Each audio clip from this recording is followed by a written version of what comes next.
He still won't commit.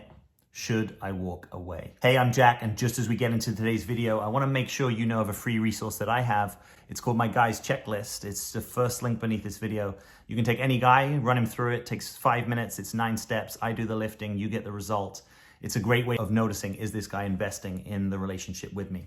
So if you're in a situation with a guy where he's been with you for a while, right, and maybe a long while, and he won't commit, I've got some answers for you. So we're going to break this down and make this super simple. So the first situation is where the guy is not willing to make you his girlfriend. You've known him for months, possibly years at this stage, and he won't make you his girlfriend, right? Sometimes people can be in situationships that last many, many years, right? I've seen this with clients. I've seen situations where people for more than a decade have had a guy that's in their orbit, but he won't make you his girlfriend. I'm not gonna give you an exact time for when a guy should or shouldn't make you his girlfriend, but I generally would say if you've been relating with a guy for 3, 6, 9, or 12 months and he's not willing to make you his girlfriend, you definitely wanna be engaging in a conversation about, who am I to you? What's actually going on here? I need to check in with you. I need for us to try to find some shared reality about what this is. So I'm distinguishing that there's something on your side of the fence to contribute to this situation. The ideal, obviously,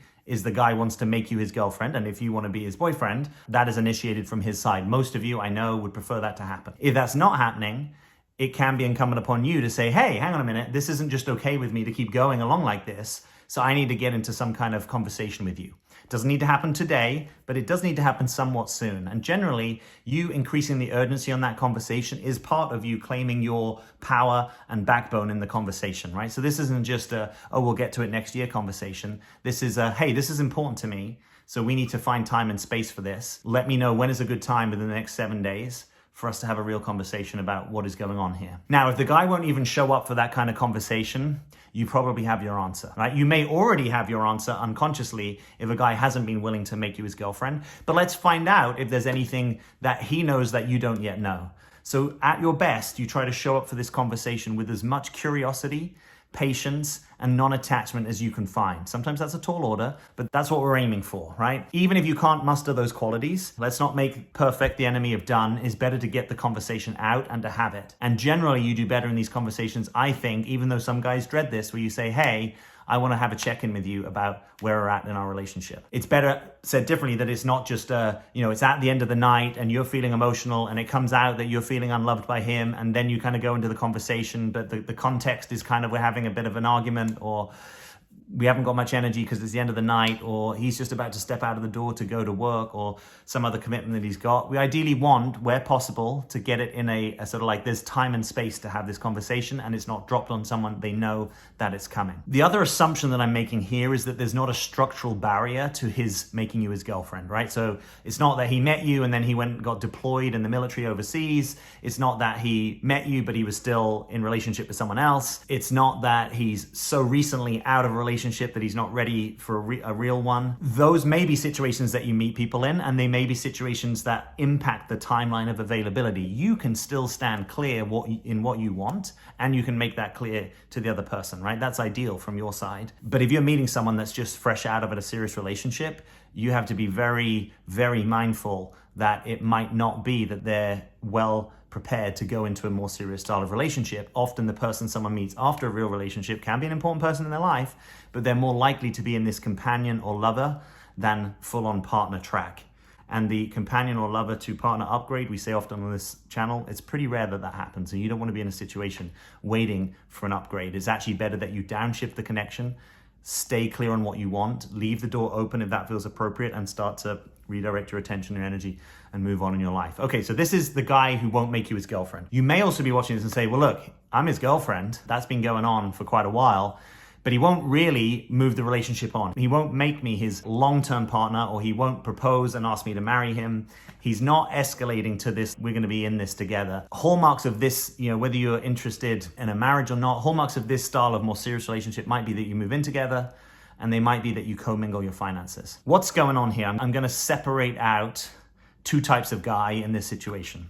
So one type of guy is clear that he wants to be with you. That's actually probably been clear to him for some time.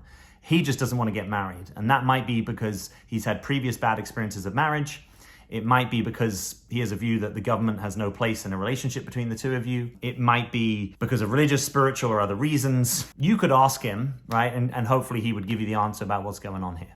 Now, we might also say, why is this important to you, right? For you, it might be that, hey, until we have some kind of either formal commitment or commingling over finances, I kind of feel a bit like I'm a dispensable girlfriend, and I actually want to be in something that's more secure for me. So in these situations where the guy is clear he wants to be with you, but there's just something about getting married, I think it can be good for you to have a heart-to-heart and get underneath with minimum assumption and maximum curiosity. What does this actually mean to the other person, right? What is this a proxy for? If it's a proxy for, I actually would want to make a commitment to you in front of our community, that's really, I don't care what you call it, that's what's most important to me. Okay, that's really important to know. If for you it's, I actually want some of the practical and legal benefits of being married to you, which are, if one of us passes, actually immediately anything that we own goes to the other person, right? Or if you're struggling in a medical condition, I have the right to be there and help make decisions on your behalf. Or again, whatever it is to you, that those things can come out. And I'm saying this because there might be some negotiated settlement here that could work for both of you, right? That maybe you don't actually legally get married, but you do some kind of hand fastening ceremony in front of your dearest and nearest, and that is actually really meaningful to you as a sort of symbol of commitment, right? Or it could be that you don't really care too much about the assets and the finances, and you know, okay, he had a bad experience in the past of that, and he felt like he got taken to the cleaners. So yeah, I'm actually willing to sign a prenuptial agreement with this person, because it's not about that for me. What it's about is, I've always wanted my special day, or I've always wanted to say that this is my husband. You fill in the blanks, right? But it's basically getting underneath the concepts into the specificity of what is the thing that really matters to me. Normally, there will be some kind of way that you, if you stick at it, that you can probably negotiate this. Now, that's a particular type of guy. There's another type of guy, and this might be more close to your situation if you've been worrying about this or searching for it. And this is the kind of guy that's not actually clear whether he wants to be with you, right? It's not about whether he wants the government involved in a marriage or not. It's actually about, he's not really sure, and he's known you for 5, 7, 8, 10 years, and he's still not sure. So this is a difficult situation to be in because you've probably invested a lot in the relationship up until this point. One thing that you can try is to take the position that you also have doubts about the relationship, right? This can be a practice. Even in this moment, you're like, well, I don't. I feel really clear about it. Just try this on for size. If you were going to say, what are the things that aren't the best about this relationship? What are the things that don't work about this relationship? What are the things that I could see are shortcomings or doubts about this relationship? And just invite you to list them out, to get clearer on them in yourself, and to even practice holding some of them. Now, I say this because in this situation where one person's clear they want a future and the other person isn't, sometimes the person that isn't is holding, on behalf of the system of the relationship, they're holding all the doubts.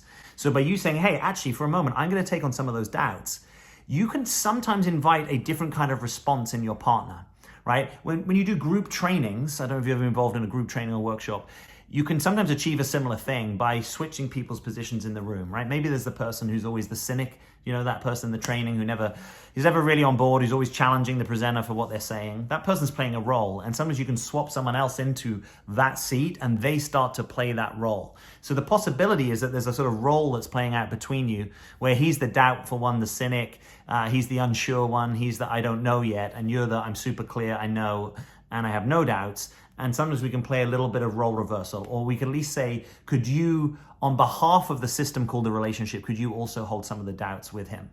Now, that may or may not apply. It may be that he doesn't have specific doubts, but that's something that you can try. The second thing that you can try is to say, well, hey, I know that I want to be with someone who's actually clear that they want to be with me. It's okay that you are where you are, right? You have a right to your experience. Of course, I would like it to be different, but you have a right to your experience. But I also have a right to want what I want. And what I want is someone that knows they want to be with me. And so I'm going to suggest that we enter a period of time that we can call relationship review, where we really think about, does it make sense for us to continue forward in this relationship? If we are going to continue forward in this relationship, I would like some kind of commitment from you, right? That could be, I want a commitment to moving in together. I want a commitment to talking about starting a family. I want a commitment to sharing our lives more fully, that we're going to always do Christmas and Thanksgiving, you know, whatever it means to you to have that kind of more committed life, make it clear. And that after this period of time, really, we're either making sure that that's what we're doing, or we're significantly on the track to that, or not. And that's really what this period of reflection is, right? We're not presupposing that it has to go a certain way. It might be very difficult for me to even imagine it won't be you. But from my own sobriety to myself, I've got to realize that you're saying you're not sure whether you want to be with me. And I don't want to keep living in that sort of half in, half out way of being in a relationship. Now, that could be a period of whatever you guys decide is reasonable, right? That could be a period of a year. That if you fast track it, it could be a period of 90 days, right? It could depend on, are you both comfortable in your lives? You don't have to put so much time and attention on work and other obligations, or are you completely maxed and about to go on a world tour? You might make the timeline longer. It's not about getting the exact right timeline. It's about the impact of saying, hey, there is a decision period that we're in, and we know that we're going to be coming to a decision about this. It will shift something in the dynamic of the relationship.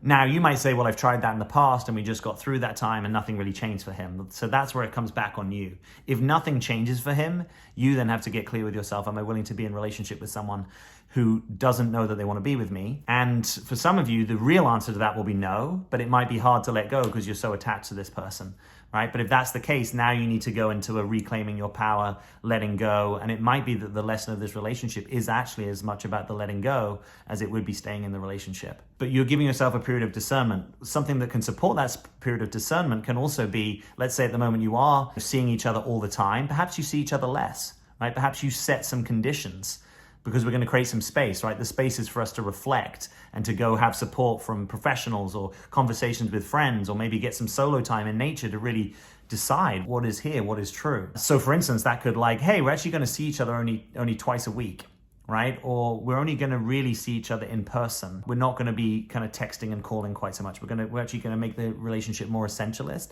and that when we're together, we're really trying to have connection and intimacy, and or we're also trying to co-process what is happening in the relationship. It could be that you spend less time staying over. By the way, the energy you enter this into is important. You're not trying to do this to hurt or punish or intimidate or give an ultimatum to the other person, right?